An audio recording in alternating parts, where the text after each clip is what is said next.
Jazargo est le podcast des étudiants en ergothérapie à l'Université de Montréal.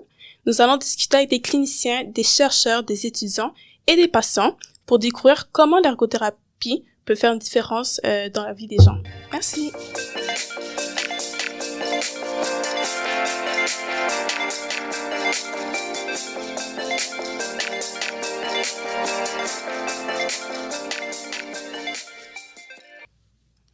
Allô, on est de retour pour un nouvel épisode de Jazargo. Aujourd'hui, moi, Trudy, je suis représentante de Juliette et on va parler avec deux patients partenaires, donc Madame Lucie Allègre et Monsieur Philippe Vachon, et on va un peu discuter de leur point de vue et du programme patient partenaire. Donc, bonjour. Aujourd'hui, on est avec deux invités. Est-ce que vous voulez vous présenter un peu? Lucie Allègre, je suis patiente partenaire. Et Philippe Vachon, également patient partenaire. Parfait. Est-ce que vous voulez un peu nous parler de votre parcours de soins? Lucie, veux-tu commencer? D'accord. Alors, moi, j'étais en très grande forme. Je travaillais, je faisais du sport, puis j'ai eu un accident de vélo il y a une douzaine d'années. Et puis, il s'en est suivi finalement des douleurs chroniques. Et puis, en douleurs chroniques, il n'y a pas vraiment de parcours de soins bien défini. Et il n'y a pas d'équipe multidisciplinaire ou très, très peu.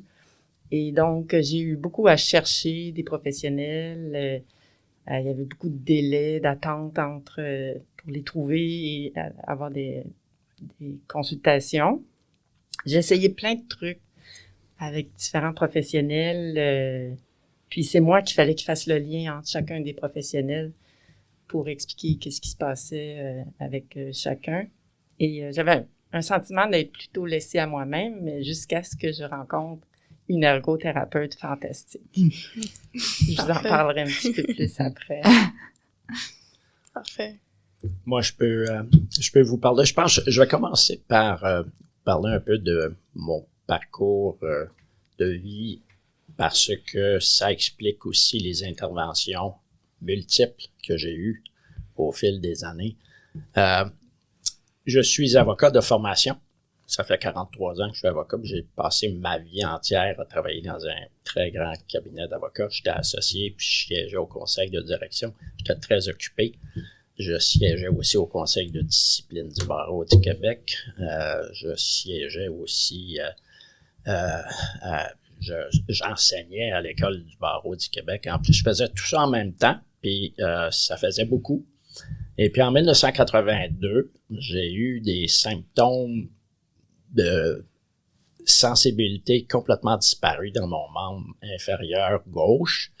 J'ai consulté à l'hôpital et puis on m'a hospitalisé pendant 3 semaines. On m'a passé plein de tests, tous plus désagréables les uns que les autres, là.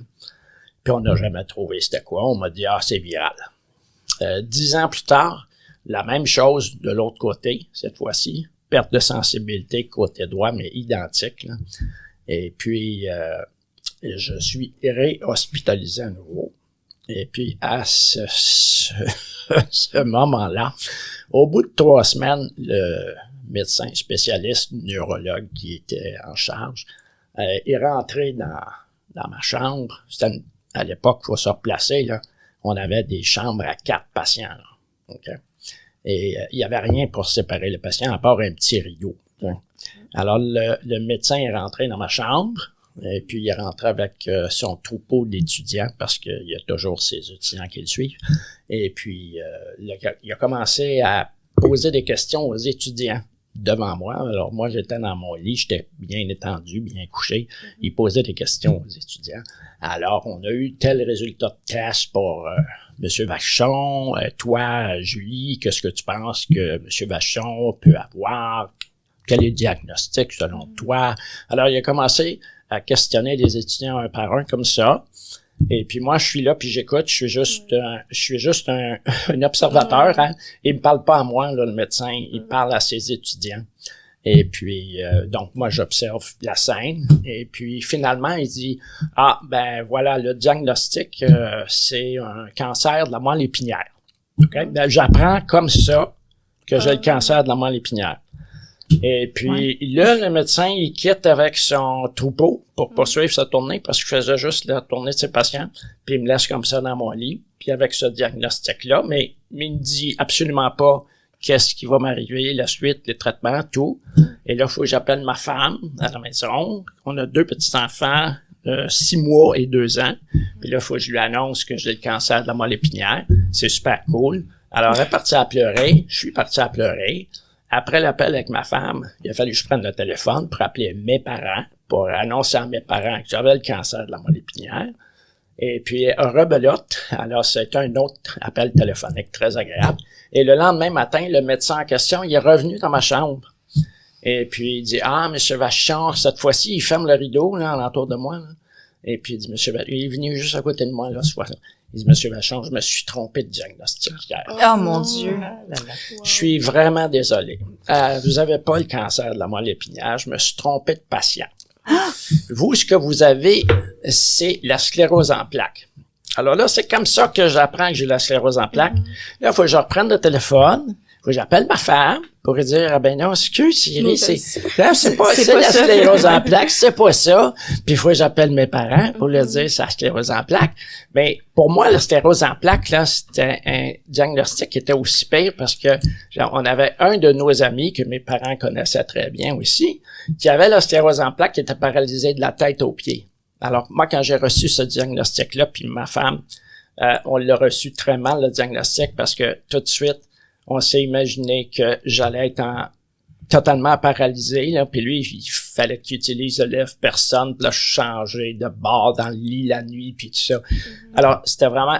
Puis je vous avoue que la première chose qui me passait par l'esprit, moi, à ce moment-là, là, les idées suicidaires, je dis, je peux pas m'imaginer de vivre dans un état comme ça, là, tu sais. Fait que j'avais juste des idées suicidaires, tu sais. Et puis, ça a été vraiment dramatique, tu sais, à la maison. Puis, ben là, après ça, tu sais, tu dis, t'as 2 enfants. Un enfant de 2 ans puis 6 mois, tu peux pas passer à l'acte, tu sais. Alors, là, j'ai été pris en charge. Heureusement, l'autre, j'ai changé de médecin, là. Non, j'espère. Le crétin, là, là, j'ai changé de médecin. Et c'est là où mon médecin m'a référé à un centre de réadaptation. Et c'est là où j'ai pris conscience. J'ai été pris en charge par une équipe extraordinaire. J'avais de tout, là. J'avais physiothérapie en piscine, physiothérapie au sol. Les ergothérapeutes, j'en avais 3. J'avais un ergothérapeute pour l'utilisation de mes membres parce que je perds l'utilisation de ma main droite, mon bras droit. J'avais des ergothérapeutes pour la gestion de l'énergie. Puis j'avais psychothérapie aussi. J'avais nutrition. En tout cas, j'avais une équipe extraordinaire. C'est là où j'ai compris l'importance du travail en équipe, de la collaboration interprofessionnelle. Comment ces gens-là ont travaillé ensemble avec moi. Ça a été une expérience fabuleuse. On se réunissait à tous les 3 mois, toute l'équipe médicale, là, au centre de réadaptation Constance Lethbridge. Et puis à tous les 3 mois, on évaluait ma condition, mais en équipe. Puis ma femme était invitée également à ces rencontres-là. Et on avait l'occasion de fixer des objectifs. Et puis j'étais évalué c'est moi qui fixais les objectifs, mais avec eux. Tu sais, puis si j'avais des objectifs qui pour eux faisaient pas de bon sens, on me ramenait à l'ordre. Monsieur Vachon, c'est pas réaliste, là. Tu sais, les objectifs, je sais pas si vous avez déjà appris ça dans vos cours, là, les objectifs qu'on appelle SMART, là. Oui. Les objectifs qui doivent être réalistes puis atteignables. Alors, on les fixait ensemble. Moi, je disais qu'est-ce que je voulais, mais on les discutait ensemble, toute l'équipe. Et puis, on les fixait puis on les révisait à tous les 3 mois. Donc, on avait l'occasion à tous les 3 mois de voir ma progression ou ma régression. Est-ce que j'atteignais les objectifs ou pas? Puis c'était noté sur 5, les objectifs, tu sais. Puis, bon, mais M. Vachon, il est rendu à 3 sur 5 en ce moment, fait qu'il y a encore du travail à faire. Si j'avais atteint mon 5, ben là, on fixait de nouveaux objectifs. Mais l'idée, c'est que avec cette équipe médicale, on a pu établir, travailler en commun, tout le monde, moi comme patient, les spécialistes, dont les ergots, comme vous, en équipe, travaillent en équipe, on discute tous ensemble. Tout le monde est égal dans le processus. Tout le monde peut émettre ses idées, ses opinions. Même si c'est une affaire de physiothérapie, l'ergothérapeute, elle peut intervenir et dire, ben, oui, mais moi, je pense qu'on devrait faire peut-être ceci ou cela en même temps parce que... Alors, c'est un travail d'équipe fantastique et ça a pris 2 ans, mais ils m'ont remis sur pied et puis ils m'ont sauvé aussi de la mort parce que je m'en allais vraiment dans le mur. Et puis, bravo à l'équipe, puis merci à l'équipe. Puis aujourd'hui, tu sais, aujourd'hui, je suis retourné en réadaptation parce que ma condition s'est détériorée cet été. Et puis le centre de réadaptation m'a réintégré. Et puis je suis repris en charge. C'est drôle parce qu'il y a des gens qui s'occupaient de moi quand j'avais eu cette situation-là qui remonte quand même en 2015. Et puis je suis repris par le centre Constance Lethbridge. Puis à date, j'ai eu 3 membres de l'équipe, dont mon ergothérapeute de l'époque, qui avait été absolument extraordinaire. Et puis elle fait partie de mon équipe. Et puis j'ai commencé les nouveaux cours que j'ai avec eux il y a à peine 2 semaines. Et puis là, ça va être à toutes les semaines avec chacun des spécialistes encore. Et merci aux ergothérapeutes, merci à toute l'équipe médicale, merci pour le travail que vous faites, puis vous me sauvez. Mais Lucie, tantôt vous aviez mentionné aussi que c'est l'ergothérapeute dans le fond qui avait initié plus votre parcours de soins. Vous aviez vu des nouvelles perspectives avec la maladie. Comment ça s'est passé, vous, un petit peu votre histoire avec l'ergothérapeute, justement? Ben, moi, ça faisait 2 ans et demi là, que j'avais des douleurs au cou, puis à la tête, puis qu'il y avait rien qui me soulageait. Puis mon système nerveux, à force d'être, j'imagine, tout le temps comme en état d'alerte ou en douleur, il s'est comme déprogrammé. Puis j'ai développé ce qu'on appelle une allodynie mécanique. Fait que ça fait que un simple flattement ou toucher peut générer des sensations de brûlure. Et il n'y avait pas grand monde qui pouvait faire grand-chose pour moi, jusqu'à temps qu'une bénévole d'un groupe d'entraide, elle a fait des démarches pour moi. Parce que je lui avais dit qu'est-ce que c'était, puis j'ai vu qu'il y en avait en Suisse, un traitement qui s'appelle la rééducation sensitive, mais je pense pas que je vais déménager. Non, c'est ça. C'est pas super réaliste. J'en avais pas vu dans la région de Montréal, puis finalement, la bénévole a fait des recherches, puis elle a même appelé à la clinique pour dire est-ce qu'il y a de la place, puis fait que c'est là que j'ai rencontré cette merveilleuse ergothérapeute qui était certifiée dans une approche de rééducation sensitive qui est beaucoup plus connue aujourd'hui, là. Et moi, les ergothérapeutes, je pense que comme la population en général, on a l'impression que c'est pour l'ergonomie, puis la barre de bain pour pas tomber. Les bons stéréotypes. Ça, hein, les bons stéréotypes. Mais moi, vous êtes une profession d'une créativité incroyable. Puis la rééducation sensitive, là, c'était avec un bout de duvet de castor qu'il fallait que je flatte à des endroits pour envoyer des signaux de douceur, pour réapprendre à mon système nerveux des chemins de confort. À un autre moment donné, j'avais des douleurs au visage, puis juste sourire ou parler de façon trop continue, ça exacerbait les douleurs, fait que je m'empêchais. Puis là, elle m'a sorti l'imagerie motrice graduée, qui est une autre approche qu'ils ont inventée avec pour des gens qui sont amputés, là, la théorie du miroir. Ouais. Puis c'est tout à force de répéter des exercices. Puis moi, il fallait que je regarde des images. Puis avec elle, essayer de trouver qu'est-ce que c'était. Les images que je pouvais tolérer, même les chercher, étaient difficiles. Mais elle m'a beaucoup expliqué. Elle a beaucoup été à l'écoute. Elle m'a dit, vous, Madame Allègre, il faut toujours s'adapter. Fait que ça a été une grande force de s'adapter puis de voir avec moi qu'est-ce qu'il en était. Puis comme Philippe disait, établir des objectifs ensemble. Puis on les revoyait. Puis c'était pas tous les professionnels qui font ça. Puis la fois suivante, OK, comment ça a été? Puis on les ajuste, puis tout ça. Et elle s'intéressait aussi beaucoup à ce que les autres professionnels faisaient en même temps, même qu'elle les a jamais rencontrés. Puis quand elle réalisé, à un moment donné, je pense que j'avais 29 patentes à faire dans une journée, puis elle a dit, OK, moi, on va arrêter celle-là, si on pourrait combiner ça, fait comment faire pour que ça soit pas je passe pas ma vie à faire ça, là. Fait que, puis même elle prenait des initiatives des fois, puis elle disait, tel traitement n'a pas fonctionné avec un autre, mais elle écrivait comme une requête ou pour dire, demandez-lui qu'il fasse ça, ça va peut-être mieux fonctionner après. Fait qu'elle prenait des initiatives comme ça, puis elle les connaissait pas. Alors, elle s'est beaucoup adaptée à mes besoins, puis elle a beaucoup aussi été comme un cheerleader. Elle m'encourageait beaucoup là, à persévérer, puis ça a été long. C'était très long à faire tout ça. Tu sais, je tolérais même pas mes cheveux longs qui flattaient, là, ça me brûlait, mais avec le castor et son aide, j'ai récupéré plein de capacités. J'ai aussi eu l'occasion de rencontrer des ergothérapeutes pour des évaluations de capacité. Ça, c'était à la demande d'assureurs, tu sais, privés pour mon travail puis tout ça, parce que j'ai été en arrêt de travail. Il aurait fallu que j'aille travailler toute nue. Ça aurait pas été bien bon, je tolérais pas mes vêtements. Et ça a été moins heureux, je dirais, comme rencontre, parce que j'ai l'impression, tous les professionnels avaient dit c'est prématuré d'avoir une évaluation de capacité, mais les pauvres thérapeutes étaient pas en mesure de dire on le fait pas, là, c'est un contrat.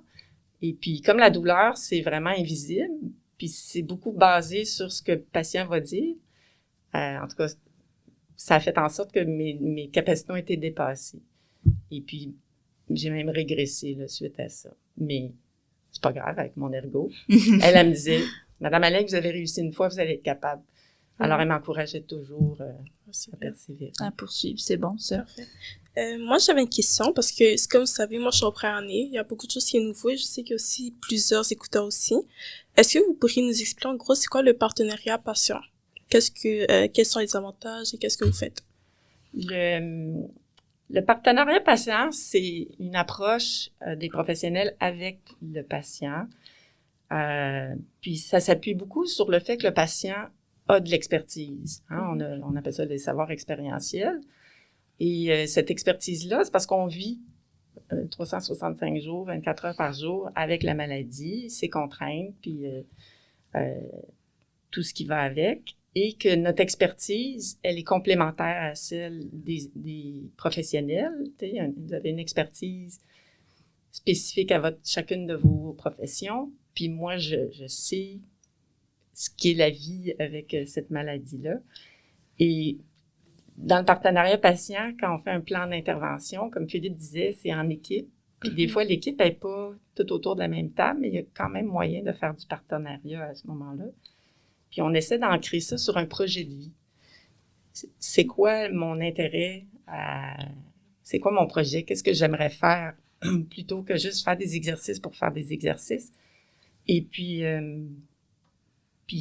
qu'on puisse prendre des décisions éclairées, des décisions partagées avec l'expertise de chacun. Puis donc, grosso modo, en résumé, moi j'aime dire que c'est collaborer avec le patient et non pas pour lui. On peut être très bienveillant, vouloir son bien, puis lui proposer des choses, mais c'est avec le patient. C'est vraiment la grande force de cette approche-là. Ce dont Lucie vient de parler, là, c'était ce qu'on appelait, ou on appelle encore, l'approche paternaliste. Et Dieu sait que je l'ai vécu, moi. Ça fait 43 ans que je vis avec la maladie. Donc, 43 ans que je vois des médecins, que je vais à l'hôpital, je vous mens pas, à peu près une fois aux 2 semaines, aux 4 semaines max, là. Et je vois plein de spécialistes parce que la sclérose en plaques, ça attaque tous les systèmes neurologiques. Donc, j'ai plein de spécialistes. C'est sûr qu'au début, quand j'ai commencé à être malade, les médecins qui s'occupaient de moi, c'était vraiment une approche paternaliste. C'est-à-dire, le médecin décide tout, là. Il décide tout pour le patient, il décide tout pour tout le monde, en fait. Hein. C'est lui qui donne les ordres. Vous, les ergothérapeutes, les autres, vous comptez beaucoup moins parce que c'était comme ça, la médecine autrefois. Ce qu'on constate aujourd'hui, puis ce qu'on voit, puis la nouvelle approche de partenariat patient, le patient, il fait partie intégrante de l'équipe maintenant, là. Ça veut pas dire que on est supérieur à vous, pas du tout. Mais comme dit Lucie, on a un savoir expérientiel. On connaît notre maladie. Et chaque patient a ses propres symptômes, sa propre maladie, ses propres défis. Et on est chacun des experts de notre maladie. Et l'idée du partenariat, c'est de partager nos connaissances, vos connaissances professionnelles, nos connaissances de soins requis, puis de symptômes, puis de la vie avec la maladie. Et on travaille en équipe, tout le monde. On travaille en collaboration, tout le monde. Alors, j'ai mon mot à dire, moi aussi, comme patient. Tu sais, si j'ai un professionnel de la santé, je suis vu par 7 professionnels. Mais s'il y a un professionnel de la santé qui veut faire quelque chose ou me prescrire un traitement ou quoi, c'est pas le professionnel qui va déterminer si oui ou non je vais avoir ce traitement-là. C'est moi, Philippe Vachon. C'est moi le patient. Moi, j'ai mon mot à dire. J'ai le dernier mot. Au final, c'est moi qui vais prendre la décision. Est-ce que j'accepte ou pas? Mais on a une discussion ensemble. Et surtout quand on travaille en équipe aussi, ça peut être one-on-one aussi, des discussions, mais en équipe aussi. Mais le partenariat, c'est vraiment le travail d'équipe. On est tous des égaux là-dedans, avec chacun nos spécialités. Et nous, c'est la maladie.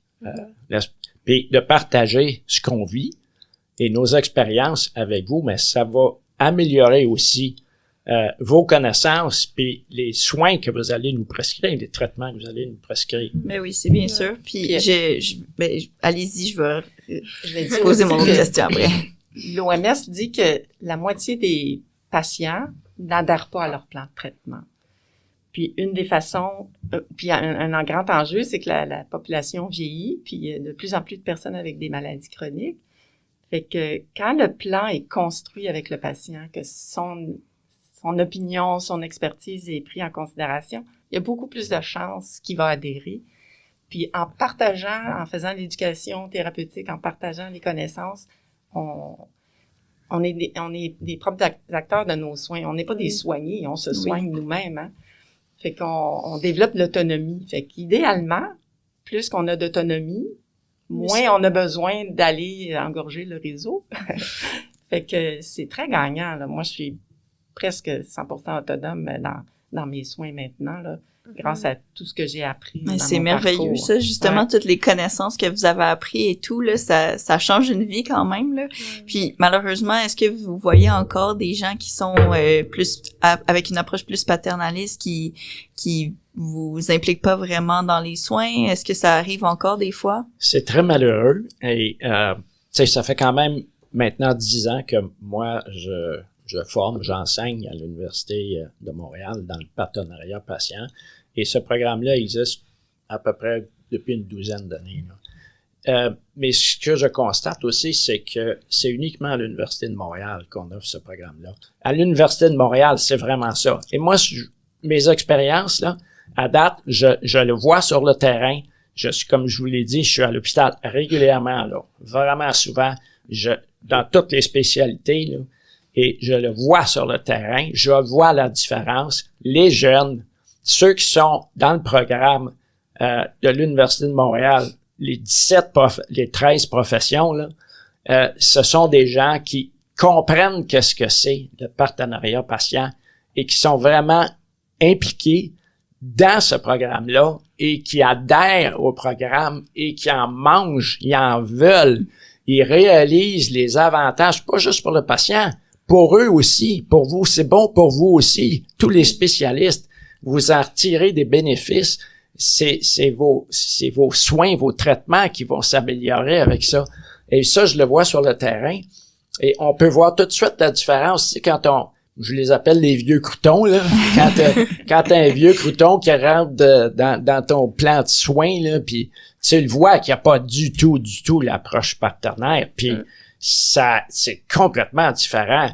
Et je le vois, là, moi, sur le terrain, parce que mon neurologue, malheureusement, qui était extraordinaire, là, il a pris sa retraite. Et là, je suis avec un nouveau neurologue. Mais on est à des années-lumière du partenariat patient. C'est décourageant. Mais tu sais, c'est quelqu'un qui a à peu près 55 ans, mais qui a jamais été élevé, entre guillemets, dans cette approche-là. Et je la vois, la différence, et ça m'affecte grandement. Je vois les avantages, là, quand t'en as un qui a l'approche partenariat-patient, puis quand tu l'as pas. Et c'est... En tout cas, merci aux jeunes d'adhérer à ça, puis je le constate sur le terrain. Puis quand je donne les cours aux étudiants, les étudiants sont vraiment super excités de nous écouter puis de voir les avantages que nous et eux peuvent en retirer de cette collaboration aussi entre eux autres là. Alors, bravo pour le programme. Mais justement, moi, l'année dernière, j'ai eu le cours avec Lucie, justement, qui était avec nous. Puis, je me souviens de ce cours-là. J'étais dans votre sous-groupe, puis ça m'a marqué de la façon dont vous étiez impliqués, justement, dans vos soins, puis de la façon dont ça avait vraiment changé votre vie. Puis, j'ai trouvé que... mais la façon dont vous en parliez, c'était beau à voir, puis j'avais envie de justement offrir ça aux futurs patients que j'allais rencontrer, puis je l'ai vécu un tout petit peu en stage. J'ai fait un stage de 1 semaine, mais je l'ai vécu de impliquer les patients. Tu vois les yeux qui brillent, tu vois que quand tu parles de quelque chose qui les intéresse, puis tu leur demandes, mais vous, qu'est-ce que vous feriez? Tu les vois les allumer puis que ça leur parle beaucoup plus. Donc moi je vous remercie à vous de vous impliquer justement dans le programme de partenariat patient. Puis si je peux me permettre, pourquoi vous vous êtes impliqué dans ce partenariat-là de partenariat patient? Ben moi j'avais quelqu'un dans mon entourage qui étudiait en ergothérapie. Puis j'avais l'occasion de parler avec elle pour lui dire un peu là comment ça se passait dans mon parcours, puis surtout aussi avec mon ergothérapeute. Puis là, elle me dit à un moment donné, Lucie, il faut absolument donner ton nom. Il y a un programme à l'université, moi j'avais jamais entendu parler de ça, pour devenir patiente partenaire au profil formateur, alors co-animer des ateliers. Puis j'ai attendu un petit peu là d'être assez en forme, parce que quand je m'engage dans quelque chose, je vais être capable de livrer la marchandise. Et c'est vraiment... comment dire, moi, j'ai vu toutes sortes d'affaires dans mon parcours, des bonnes et des moins bonnes, puis il me dit, voilà une opportunité de partager les meilleures pratiques et de dire aussi quand c'est moins le fun, mais comment on se sent comme patient, comment on le reçoit, qu'est-ce que ça fait sur la relation, sur nos soins et tout le reste. Et ça donne du sens un peu à notre parcours avec la maladie. Puis moi, tu sais, je peux plus travailler à temps plein, puis j'étais en deuil de ça. Et là, c'était comme, regarde, tu peux venir réutiliser des compétences professionnelles et te rendre utile. Je servais à quelque chose plutôt qu'être chez nous à faire du sudoku puis prendre des marches, là. Fait que ça a été pour moi tellement enrichissant parce que on apprend nous aussi comme patients partenaires avec le contact avec les étudiants. Puis j'ai eu une situation justement à cette session-ci où j'étais en échange avec des étudiants en ergothérapie de 3e année. Puis ils me posaient des questions, puis je leur expliquais pourquoi je ne faisais pas telle chose. Puis là ils m'ont partagé un point de vue différent et j'ai changé mon approche personnel par rapport à des trucs là dans mon parcours. Fait que c'est vraiment bidirectionnel puis très très stimulant. Moi, de mon côté, j'étais parmi les problèmes que j'avais, j'ai encore des problèmes de douleur vraiment très intenses causés par la sclérose en plaques. Il y a le tiers des patients qui sont atteints de sclérose en plaques qui ont des douleurs. Et ils savent pas pourquoi. Certains non, puis certains non pas. Mais ce sont des douleurs très, très difficiles à traiter. Donc, je suis suivi depuis maintenant 15 ans par la clinique de la douleur de l'hôpital Maisonneuve-Rosemont. Et c'est la médecin-chef, c'est une anesthésiste qui est en charge de cette clinique-là. La médecin-chef a vu que j'étais un patient depuis longtemps. Elle a vu que j'ai enseigné pendant 23 ans à l'École du barreau du Québec. Et puis, elle m'a demandé, seriez-vous intéressé, M. Vachon, à être patient partenaire dans une équipe que je veux monter parce que je veux améliorer les soins de mon département, la clinique de douleur. Ben, j'ai dit, certainement, ça va me faire plaisir de vous aider. Je veux dire, ça fait 2 ans déjà comme traité. Je veux dire, oui, ça va me faire plaisir. Et alors, j'ai été impliqué dans ce programme-là, puis on a travaillé pendant 2 ans sur le comité pour l'amélioration des soins dans le département de la clinique de douleur. Et puis, ça a apporté des résultats au bout de la ligne. Ça a été très efficace. Le médecin me remerciait, puis de mon implication, puis de l'intérêt qu'on avait apporté à ça. Et de là, j'ai reçu un appel comme 6 mois plus tard de la faculté de médecine de l'Université de Montréal, le programme Partenariat Patient. On avait entendu parler de ce qu'on avait fait à Maisonneuve, au Rosemont, puis là, on m'a demandé, seriez-vous intéressé à faire partie de l'équipe des formateurs, patients formateurs. Et comme j'avais déjà de l'expérience en éducation, puis j'adorais travailler puis enseigner aux jeunes, et je me suis dit, oui, ça serait le fun de faire ça, enseigner à des jeunes professionnels de la santé. D'abord, ça va faire différent des avocats, puis qui, tu sais, on va passer à autre chose. Et je suis tellement heureux d'être rentré dans le programme. J'adore ce que je fais. Moi, tous les cours qui passent, je les prends. Les nouveaux cours qui veulent partir, moi, je rentre là-dedans à 2 pieds dedans. Là, j'adore ça. Puis pour moi, c'est important de redonner aussi à la société. J'ai été choyé. Moi non plus, je travaille plus. Là, la maladie m'a forcé d'arrêter de travailler. Mais ça me permet aussi de rester éveillé, de m'impliquer, de faire quelque chose que je pense qui est utile. Puis si je peux améliorer à quelque part les soins pour les patients futurs, les autres, et puis pour aider aussi les professionnels de la santé dans cette nouvelle approche que moi, je juge absolument cruciale, c'est tant mieux, puis je suis hyper heureux de le faire. Ouais, mais c'est vraiment intéressant. Comme tout à l'heure, vous avez parlé un peu de l'impact que, par exemple, les médecins qui passent ce partenariat patient, quelle serait comme une situation, est-ce que vous l'avez vraiment vécu, que c'était vraiment comme une mauvaise situation pour vous, disons? Oh my God, il y en a tellement. Je vous dirais en 43 ans, là, tu sais, je pourrais vous faire une liste là, très longue de situations. Tu sais, des mauvaises décisions, des mauvaises approches, des bons soins, des bons services, des mauvais services, des belles expériences, des mauvaises expériences. J'en ai tellement eu, ne serait-ce que le diagnostic que j'ai reçu, tu sais, je veux dire, tu sais, non, mais ça a été dramatique, là, tu sais, puis tu sais, le nouveau neurologue que j'ai, là, qui se fout carrément de moi, là, tu sais, elle ne m'examine pas, elle ne pose pas de questions. Quand je la rencontre, là, je fixe même pas de rendez-vous pour le prochain. C'est moi qui dois appeler. Et on se sent complètement délaissé, là, ma femme et moi, là-dedans. Surtout qu'on avait un médecin avec une approche partenariat patient qui était extraordinaire. Ça faisait plus que 15 ans qu'on était avec lui. Et là, on se sent complètement délaissé, là. Tu sais, j'en suis au point où, qu'est-ce que je fais avec ça, là, tu sais? Mais si je change de neurologue, là, je suis obligé de changer d'hôpital. Mais moi, tout mon dossier hospitalier, puis je suis suivi par 7 médecins spécialistes à l'hôpital. Tout mon dossier est là. Si je change de neurologue, puis il n'y en a pas d'autres neurologues à l'hôpital qui sont spécialistes là dans la sclérose en plaques. Fait que si je change, je suis obligé d'aller dans un autre centre hospitalier et qui connaît pas mon dossier, mais mon dossier, il y a 43 ans d'épaisseur. On part de tu pars de loin, là. Fait que là, on est confronté à ça. Puis on trouve ça dramatique, honnêtement, là, en ce moment. Là. Fait que, tu sais, je le vis encore. J'ai vécu cette très mauvaise expérience du dernier cycle, puis là, je vis à nouveau une nouvelle expérience où tu sens que la personne est complètement désengagée, là, puis se fout du patient. Là, puis c'est difficile dans des circonstances comme ça, parce qu'il y a un déséquilibre de pouvoir. Hein? Parce que même si on voulait le nommer de façon constructive, on ne sait pas qu'est-ce qui va arriver. Puis moi, j'ai une situation où...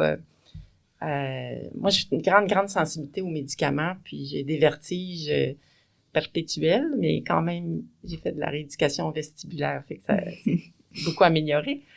Fait qu'il y a des médicaments qu'il faut pas que je prenne ou qu'il faut faire très attention. Puis dans la même consultation, j'avais commencé avec une infirmière, puis qui avait été sensible à ça, fait qu'elle avait fait preuve beaucoup d'écoute, de partenariat, de comprendre mon expertise par rapport à cette sensibilité-là. Puis elle dit, ben ce médicament-là, on pourrait vous le donner sous forme de sirop.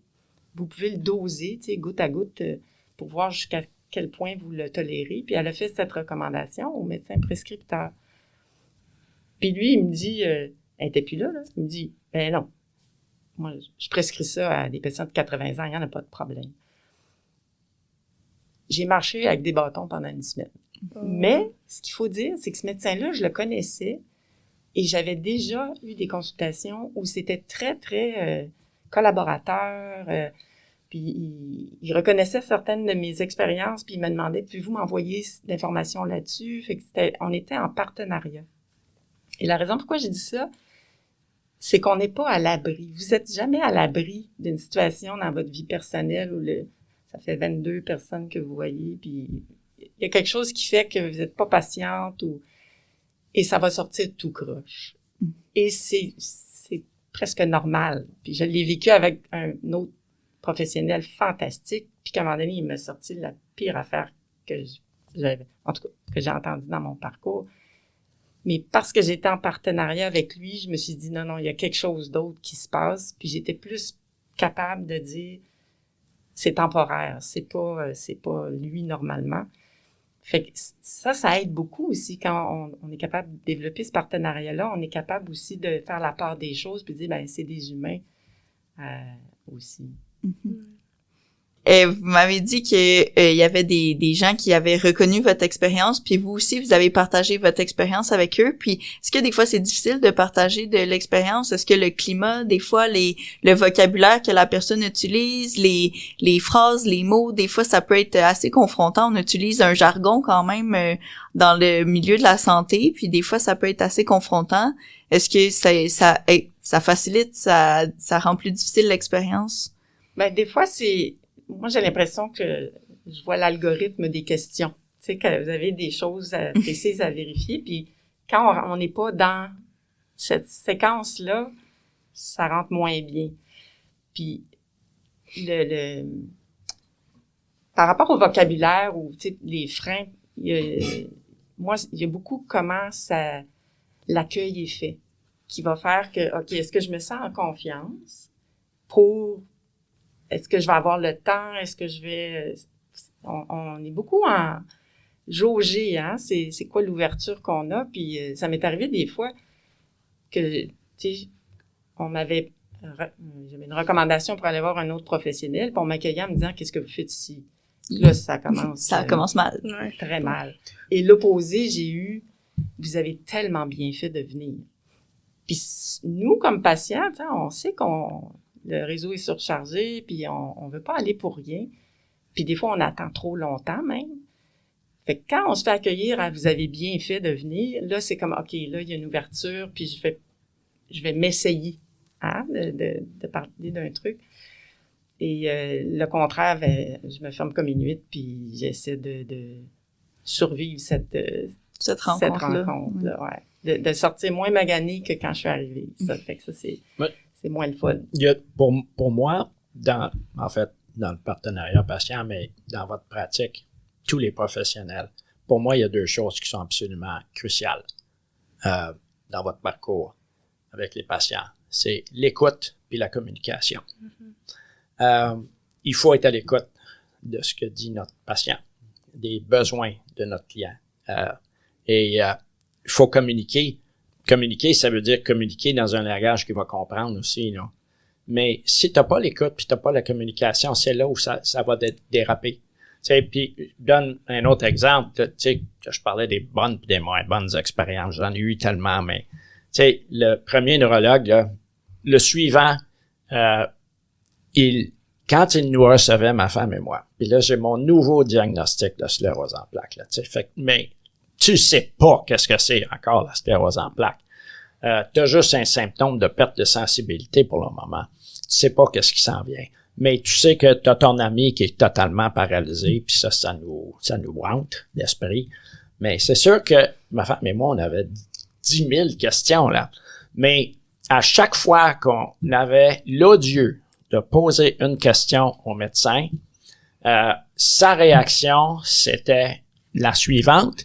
Il levait les yeux au plafond comme comme ça. Tu sais, du langage non-verbal, là, Ouais. ben, du langage verbal, c'est une chose, mais du langage non-verbal, oubliez pas ça, c'est aussi important parce que tu passes des messages avec ça, là, qui peuvent vraiment détruire la relation complètement, la relation de confiance que tu dois établir avec ton patient. Puis ça donne encore là l'impression que tu t'en fous carrément. Là. C'est une perte de temps, tu perds son temps, tu l'énerves. Alors, oubliez pas ça. Écoute, communication, mais oubliez pas, dans la communication, le langage non-verbal, il est aussi très significatif. J'avais aussi une question concernant, par exemple, les mauvaises expériences que vous avez vécues.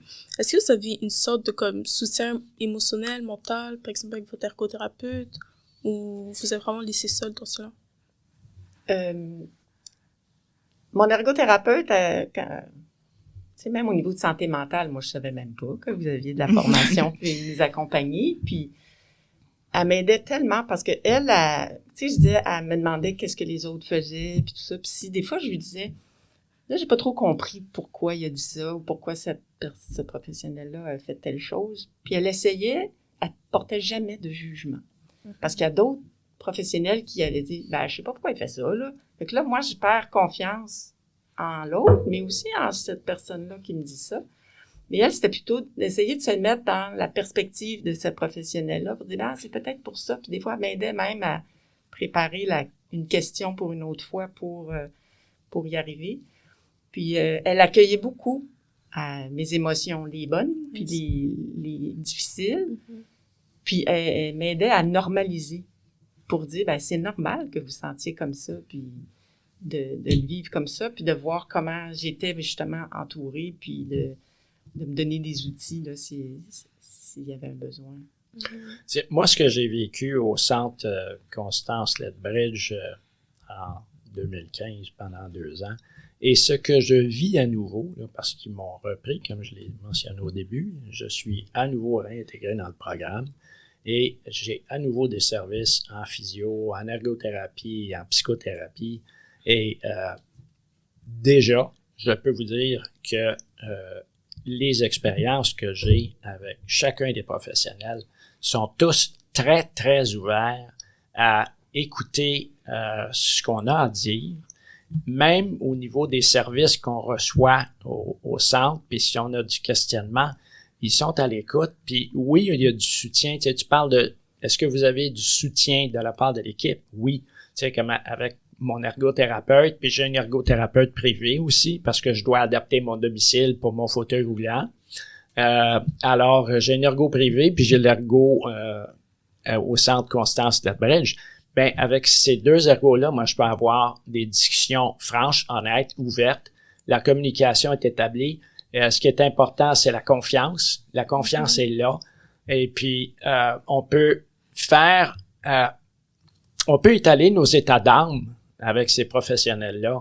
Et puis, ils sont là pour nous aider également, même du côté émotionnel, là. Alors, puis ça, je le vois, puis je le ressens, puis je l'apprécie tellement.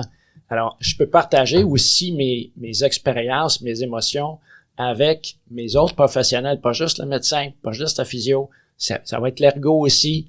Hier, j'étais au centre Constance Lethbridge. Fait, tu sais, puis on en parlait hier. Tu sais, une des premières questions qu'on m'a posées, c'est comment vous sentez-vous, Monsieur Vachon? Tu sais, avant même de commencer les exercices, tout, comment vous sentez-vous, Monsieur Vachon? Fait que moi, pendant 10 minutes de temps, la pauvre ergo, là, elle avait à subir toutes mes récriminations, puis mais tu sais, je suis en colère en ce moment parce que je suis en colère parce que X, Y, Z.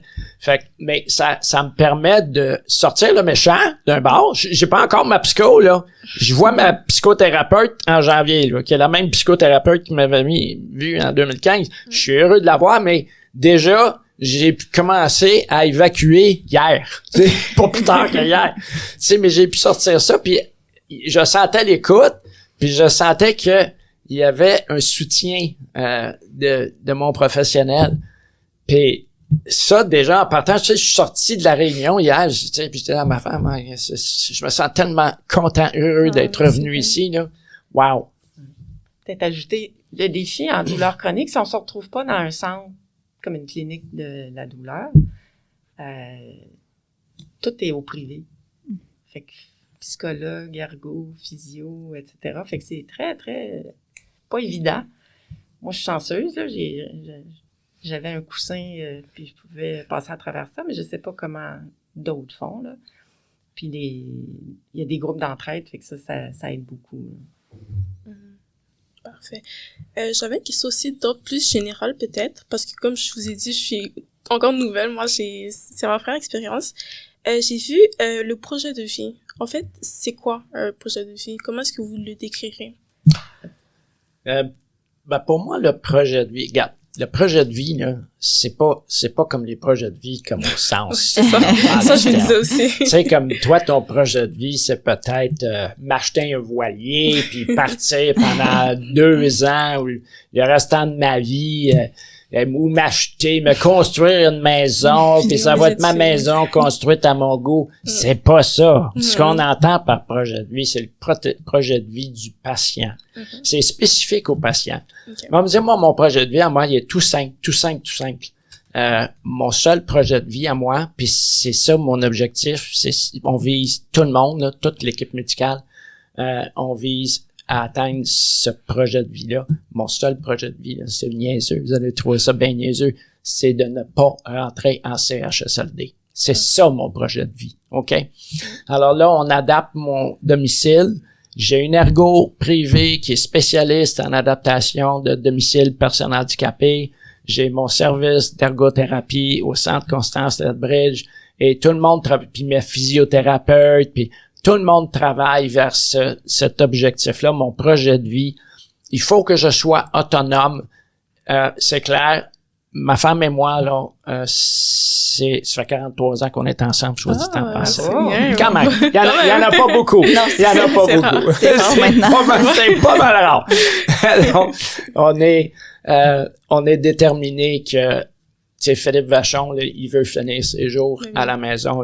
Moi, je veux pas aller en CHSLD. Tu sais, toutes les histoires d'horreur qu'on entend, là, je veux même pas aller là. Tiens, c'est ça. C'est aussi simple que ça, mon projet de vie.